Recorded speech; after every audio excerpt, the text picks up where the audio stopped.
ஒன்றிய அரசினுடைய நிதியமைச்சர் அக்கா நிர்மலா சீதாராமன் அவர்கள் பத்திரிகையாளர் சந்திப்பில் பேசியிருந்தாங்க. கொளத்தூர் சட்டமன்ற தொகுதியில் பல வாக்குகள் முறைகேடு இருப்பதாக தெரியப்படுத்தியிருந்தாங்க. இந்த நேரத்தில் காங்கிரஸ் பேரியக்கத்தின் வாயிலாக எங்களுடைய மனமார்ந்த நன்றியை மாண்புமிகு நிதி அமைச்சர் அவர்களுக்கு தெரியப்படுத்துகிறோம். நன்றி. ஏன்னா இளந்தலைவர் ராகுல் காந்தி அவர்கள் தொடர்ந்து குற்றச்சாட்டு சொல்லிட்டே வரார். வாக்கு திருட்டு நடக்குது, இந்த வாக்கு ஓட்டர் அப்ளிகேஷனில் ஓட்டர் லிஸ்ட்டில் முறைகேடு நடக்கிறதா தொடர்ந்து ராகுல் காந்தி அவர்கள் குற்றச்சாட்டு வச்சுக்கிட்டே வரார். ஆனால் அந்த குற்றச்சாட்டுக்கு தேர்தல் ஆணைய அதிகாரிகள் எதிர்ப்பு தெரிவிக்கிறாங்க. அது ஆதாரமற்ற குற்றம் என்று சொல்கிறாங்க. அந்த குற்றம் நிரூபிக்க வேண்டிய விஷயம் அது ஆதாரமற்றதுன்னு சொல்கிறாங்க. ஆனால் மத்தியில் ஆளுகின்ற பாஜக அரசினுடைய நிதி அமைச்சர் அக்கா நிர்மலா சீதாராமன் அவர்கள் இளந்தலைவர் ராகுல் காந்தி சொன்னிய குற்றச்சாட்டினை வழிமொழிந்திருக்கிறார். இதை நாங்கள் பாராட்டு தெரிவிக்கிறோம். ஏன்னா ஒப்புதல் வாக்கு மூலம் பத்திரிகையாளர் முன்னாடி நீங்களே கொடுக்கும் பொழுது இதில் குளறுபடி இருப்பது என்பது உண்மை என்றதை மக்கள் தெரியும் வண்ணம் நிதி அமைச்சர் ஆதாரபூர்வமாக தெரிவித்ததுனால எங்களுக்கு மக்கள்கிட்ட இந்த விஷயம் உண்மைதான்னு சொல்கிறதுக்கு ரொம்ப எடுத்துக்காட்டு விதமாக அமைஞ்சிருக்கு. இந்த நேரத்தில் மனமார்ந்த நன்றியை தெரிவிச்சுக்கிறோம். அதே மாதிரி எஸ்ஐஆர் வரக்கூடாதுன்னு சொல்லிட்டு திமுக அரசு இந்தியா கூட்டணி எதிர்ப்பு தெரிவிக்கிறதா சொல்லியிருந்தாங்க. அதாவது இளந்தலைவர் ராகுல் காந்தி அவர்களும் சரி, தமிழகத்தினுடைய முதலமைச்சர் அண்ணன் தளபதி அவர்களும் சரி எஸ்ஐஆர் வேணான்னு சொல்லலை, எஸ்ஐஆர் இருக்கட்டும் தான் சொல்கிறாங்க. ஆனால் இது தேர்தல் நெருங்கி வர சமயத்தில் இந்த எஸ்ஐஆர் திட்டம் இப்பொழுது வேண்டான்னு சொல்கிறாங்க. ஏன்னா இதில் பல முறைகேடுகள் இந்தியா முழுவதும் பல மாநிலங்களில் வாக்கு திணிப்பு நடந்திருக்கு.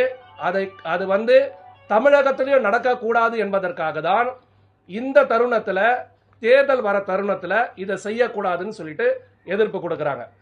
அதாவது நீங்கள் இதை செய்ய முற்பட்டீங்கன்னா ஒரு 6 மாதம் அல்லது 8 மாதம் முன்பதாகவே இந்த பணிகளை மேற்கொண்டு நீங்கள் சரிவர செய்திருந்தால் வரும் தேர்தலை சந்திக்கிறதுக்கு சரியாக அமைந்திருக்கும். ஆனால் தேர்தலுக்கு இன்னும் 5 மாதங்களே உள்ள தருணத்தில் வர இருக்கின்ற 3 மாதங்களும் எஸ்ஐஆர் ப்ராசஸே பண்ணாங்கன்னா அதுக்கப்புறம் ஒரு கிளாரிட்டி இருக்காது. இது முழுக்க முழுக்க எதுக்காக பண்ணுறாங்கன்னா வாக்கு திருட்டை நடைபெறுவதற்கும் வாக்கு திணிப்பை செய்வதற்குமாக தான் இந்த செயல்பாடு இருக்கு என்பதுதான் எங்களுடைய குற்றச்சாட்டு, இந்தியா கூட்டணியுடைய குற்றச்சாட்டு. அது இந்த தருணத்தில் வேண்டாம் என்பதுதான் எங்களுடைய கோரிக்கை. இப்போதான் ஒவ்வொரு வருடமும் இந்த திருத்தமும் சரி, வாக்காளர்கள் சேர்ப்பும் சரி, வாக்காளர் நீக்குவதும் சரி ஒவ்வொரு வருடம் ஜனவரி மாதம் நடைபெறுவது உண்டு. அதன்படி 6/1/2025 ஆண்டு ஒரு இறுதி பட்டியல் கொடுத்துருக்கீங்க. அப்போ திருத்தம் செய்யப்பட்டிருக்கு, சேர்க்க வேண்டியதை சேர்த்திருக்கு, நீக்க வேண்டியதை நீக்கியிருக்கு. ஆனால் இந்த ஸ்பெஷல் எஸ்ஐஆர் மூலியமாக ரொம்ப ஷார்ட் டைம் பண்ணுறது சந்தேகத்துக்குரியது என்பதனால தான் இதை இந்த தருணத்தில் வேணான்னு சொல்லி சொல்கிறோம். இதை நீங்கள் உதாரணத்துக்கு கொளத்தூர் தொகுதியை எடுத்திருக்கிறீங்க. கொளத்தூர் தொகுதியை எடுத்து சிஎம் கேண்டிடேட் அந்த இடத்துல இருக்கிறவங்க பற்றி சொன்னாதான் இது பெருசாக வெளியே பேசப்படும் என்றதுக்காக அதுக்கு சொல்லியிருக்கீங்க.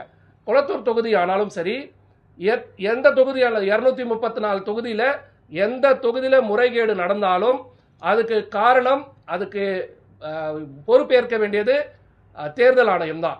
தேர்தல் ஆணையம் கண்ட்ரோலில் கட்டுப்பாட்டில் இருக்கிற இந்த விஷயத்தில் முறைகேடு மற்றவங்க எப்படி பண்ண முடியும்? டோட்டல் சிஸ்டம் உங்ககிட்ட இருக்கு, யூசர் ஐடி பாஸ்வேர்டு உங்ககிட்ட இருக்கு, சேர்க்கணும்னாலும் நீங்கள் தான் பண்ண முடியும், டெலீட் பண்ணணும்னாலும் நீங்கள் தான் பண்ண முடியும். ஸோ முறைகேடு நடந்திருந்தா நீங்கள் தானே பொறுப்பு ஏற்கணும். ஸோ அதிகாரிகள் என்ன சொல்கிறாங்க, எங்களுக்கு இதில் சம்மந்தம் இல்லை, ஆதாரமற்றதுன்னு சொல்கிறாங்க. ஸோ உங்கள் வாயிலேயே முறைகேடு நடந்திருக்குன்னு வரும்பொழுது அதிகாரிகளுக்கு உரிய அதிகாரிகள் அந்தந்த தருணத்தில் யார் அதிகாரிகள் இருந்தாங்களோ அவங்க மேலே சட்டபூர்வமான நடவடிக்கையும் எடுக்கணும். இதுக்கு தார்மீக பொறுப்பு ஏற்று பிரதமர் அவர்கள் ராஜினாமா செய்ய வேண்டும். இதுக்கு மேல வெட்ட வெளிச்சமா யாரும் சொல்ல வேண்டிய அவசியம் இல்லை. நீங்களே ஒத்துக்கிட்டீங்க. இளந்தலைவர் ராகுல் காந்தி சொல்ற குற்றச்சாட்டு உண்மைதான் என்பதை நீங்களே வெட்ட வெளிச்சமா சொல்லிட்டீங்க. இதுதான் விஷயம். இது உதாரணத்துக்கு சொல்ல போனேன்னா, ஒரு எக்ஸாம் நடக்குது. அந்த எக்ஸாம் நடத்துறது போர்ட் ஆஃப் எஜுகேஷன் போர்டு தான் அந்த எக்ஸாம் நடத்துது. ஸோ எக்ஸாம் நடத்துறது education board. Question paper prepare பண்ணுறது எஜுகேஷன் போர்டு. ஆன்சர் பேப்பர் கொடுக்கறது எஜுகேஷன் போர்டு. எழுதுறது மட்டும்தான் மாணவர். அதை மீண்டும் கலெக்ட் பண்ணிட்டு மார்க்கு போடுறது எஜுகேஷன் போர்டு. அது தேர்வாயிருக்கா இல்லையான்னு சொல்லி சொல்றது எஜுகேஷன் போர்டு. சர்டிஃபிகேட் கொடுக்கறது எஜுகேஷன் போர்டு. அதே மாதிரி தேர்தலை பொறுத்த வரைக்கும் முழுக்க முழுக்க பணிகள் தேர்தல் ஆணையம் தான் மேற்கொள்றாங்களே தவிர மற்றவங்க யாரும் மேற்கொள்றது இல்லை. அதனால இதுல முறைகேடு நடந்தா முழுக்க முழுக்க தேர்தல் ஆணையம் தான் பொறுப்பு. தேர்தல் ஆணையம் யார் கண்ட்ரோல்ல இருக்குன்னா மத்தியில் ஆளுகின்ற ஒன்றிய அரசினுடைய கண்ட்ரோல் இருக்கிறதுனால தேர்தல் ஆணையம் மீதும் நடவடிக்கை எடுக்க வேண்டும். அதே நேரத்தில் இதுக்கு பொறுப்பேற்று மாண்புமிகு பிரதமர் அவர்கள் ராஜினாமா செய்ய வேண்டும் என்பதுதான் எங்களுடைய பிரதான கோரிக்கை. ஒன்று, சமீபத்தில் 2 தினங்களுக்கு முன்பு டெல்லியில வெடிகுண்டு.